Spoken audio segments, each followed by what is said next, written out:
Hi అండి. Welcome back to our channel Sanas కుకాలజీ. ఈరోజు మన రెసిపీ వచ్చేసి ఎంతో సింపుల్‌గా, టేస్టీగా, హెల్తీగా గోధుమ పిండి, మైదా పిండి వాడకుండా బొంబాయి రవ్వతో కస్టర్డ్ పౌడర్‌తో చేసే కేక్‌ని చేసుకుందాం. ఈ సోజీ కస్టర్డ్ పౌడర్ కేక్ అనేది చాలా చాలా టేస్టీగా ఉంటుందండి. అలాగే చాలా సింపుల్ అండ్ ఈజీ రెసిపీ కూడా. అలాగే చాలా హెల్తీ రెసిపీ కూడా.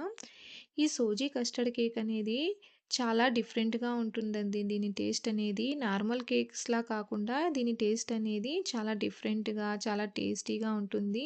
అలాగే ఇది 1 వీక్, 10 డేస్ వరకు కూడా చాలా ఫ్రెష్‌గా ఉంటుందండి. పదండి ఇప్పుడు దీన్ని ఎలా ప్రిపేర్ చేయాలో చూసేద్దాం. ముందుగా మనం ఒక బేక్ టిన్‌ని తీసుకోవాలి. నేనైతే ఇక్కడ బ్రెడ్ కోసం చేసే టిన్‌ని తీసుకుంటున్నాను. మీ దగ్గర ఇలాంటి టిన్ లేకపోతే మీరు రౌండ్‌గా ఉండే టిన్ లేదా స్క్వేర్‌గా ఉండే టిన్‌లో కూడా చేసుకోవచ్చు. ఇప్పుడు ఈ టిన్ లోపల ఆయిల్ లేదా బటర్‌ని ఈ విధంగా అన్ని వైపులా అప్లై చేసుకోవాలి. చూడండి ఈ విధంగా అప్లై చేసుకున్నాక ఇప్పుడు దీని లోపల బటర్ పేపర్‌ని పెట్టుకోవాలి. చూడండి ఈ విధంగా బటర్ పేపర్‌ని పెట్టుకున్నాక ఇప్పుడు బటర్ పేపర్ మీద కూడా ఇంకొంచెం ఆయిల్‌ని ఈ విధంగా అప్లై చేసుకోవాలి. చూడండి ఈ విధంగా అప్లై చేసుకున్నాక ఇప్పుడు ఈ టిన్‌ని మనం పక్కన పెట్టుకుందాం. ఇప్పుడు ఒక బౌల్ తీసుకోవాలి. ఇప్పుడు ఇందులోకి 1 కప్పు సన్న రవ్వను వేసుకోవాలి. అదే బొంబాయి రవ్వ, సూజీ అంటాం గదండీ అది. ఇప్పుడు ఇందులోకి ఒక అరకప్పు పంచదారను వేసుకోవాలి. అలాగే ఒక అరకప్పు పెరుగు, అరకప్పు పాలను పోసుకోవాలి. 1/3 కప్ రిఫైన్డ్ ఆయిల్ వేసుకోవాలి. అదే సన్‌ఫ్లవర్ ఆయిల్ అండి.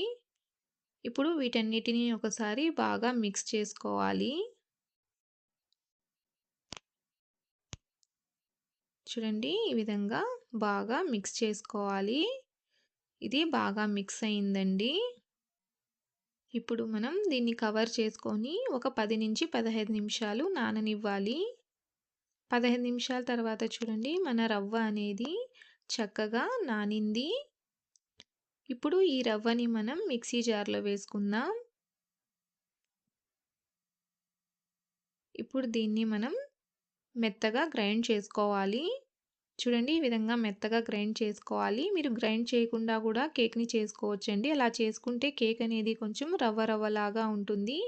ఈ విధంగా గ్రైండ్ చేసి చేయడం వల్ల కేక్ అనేది స్మూత్‌గా వస్తుంది. ఇప్పుడు స్టవ్ మీద మందపాటి పాత్ర లేదా కుక్కర్ ప్యాన్‌ని పెట్టుకోవాలి. ఇప్పుడు ఇందులోకి ఒక స్టాండ్‌ని పెట్టుకొని మూత పెట్టుకొని ఒక 5, 6 నిమిషాలు ప్రీహీట్ అవ్వనివ్వాలండి. ఇది ప్రీహీట్ అయ్యేలోపు మనం ఇప్పుడు ఈ బ్యాటర్‌లోకి ఒక 3 స్పూన్ల కస్టర్డ్ పౌడర్‌ని వేసుకోవాలి. స్పూన్స్ అండి, టీ స్పూన్స్ కాదు.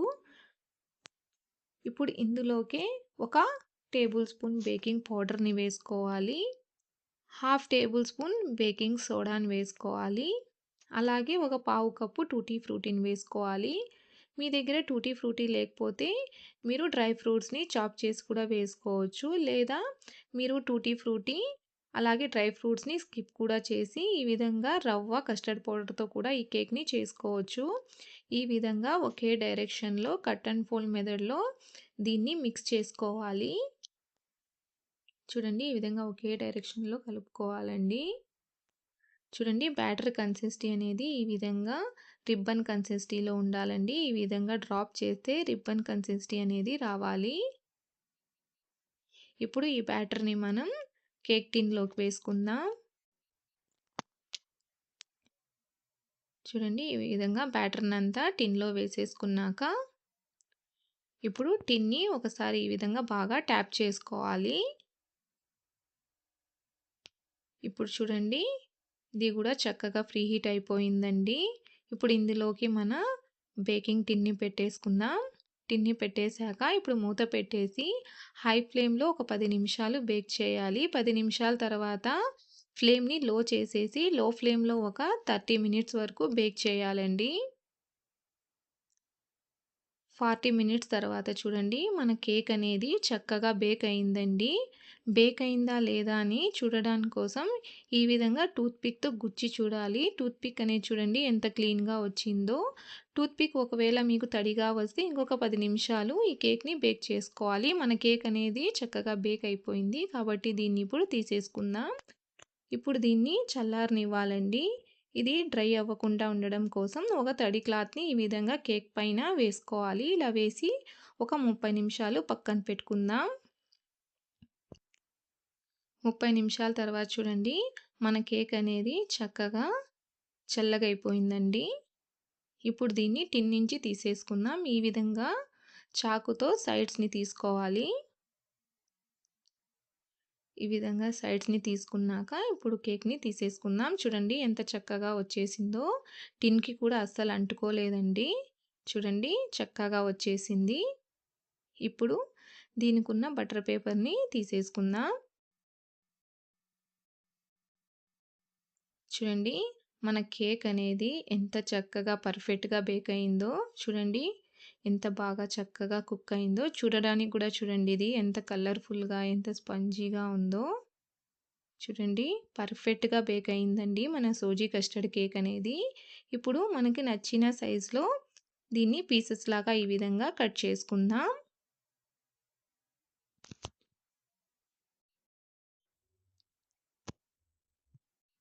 చూడండి టూటీ ఫ్రూటీ వేయడం వల్ల లోపల నుంచి కూడా ఇది ఎంత కలర్‌ఫుల్‌గా కనిపిస్తాందో, చూడడానికి ఎంత యమ్మీగా ఉందో చూడండి. చూడండి లోపల నుంచి కూడా ఇది చక్కగా పర్ఫెక్ట్‌గా బేక్ అయిందండి. అలాగే చూడండి ఎంత సాఫ్ట్‌గా వచ్చిందో. చూడండి. చూడండి ఎంత స్పంజీగా కూడా ఉందో. ఇది చాలా చాలా టేస్టీగా ఉంటుందండి. నార్మల్‌గా మనం చేసుకునే కేక్స్‌లా కాకుండా చాలా డిఫరెంట్‌గా ఉంటుందండి దీని టేస్ట్ తినటానికి. చాలా చాలా బావుంటుంది. అలాగే ఇది చాలా హెల్తీ రెసిపీ గూడా అండి. ఎందుకంటే మనం మైదా పిండి, గోధుమ పిండి ఎలాంటి క్రీమ్స్‌ని గూడా వాడలేదు. జస్ట్ బొంబాయి రవ్వ, కస్టర్డ్ పౌడర్‌తో చేస్తున్నాం కాబట్టి ఇది చాలా హెల్తీ రెసిపీ అండి. మీరు ఈ విధంగా ఈ కేక్‌ని చేసి ఈ విధంగా పీసెస్ లాగా కట్ చేసుకొని ఎయిర్ కంటైనర్ బాక్స్‌లో పెట్టి దీన్ని మీరు 1 వీక్ లేదా 10 డేస్ వరకు స్టోర్ చేసి పిల్లలకి స్నాక్స్ బాక్స్‌లో కూడా మీరు పెట్టి ఇవ్వచ్చండి. ఇది చాలా చాలా టేస్టీగా ఉంటుందండి. తప్పకుండా ఈ విధంగా ఈ సూజీ కస్టర్డ్ కేక్‌ని ఒకసారి ట్రై చేసి చూడండి. మీకు ఈ రెసిపీ ఎలా అనిపించిందో నాకు తప్పకుండా కామెంట్‌లో తెలియజేయండి. వీడియో నచ్చితే లైక్ చేయండి, షేర్ చేయండి. అలాగే నా ఛానల్‌ని సబ్స్క్రైబ్ చేసుకోండి. Thanks for watching.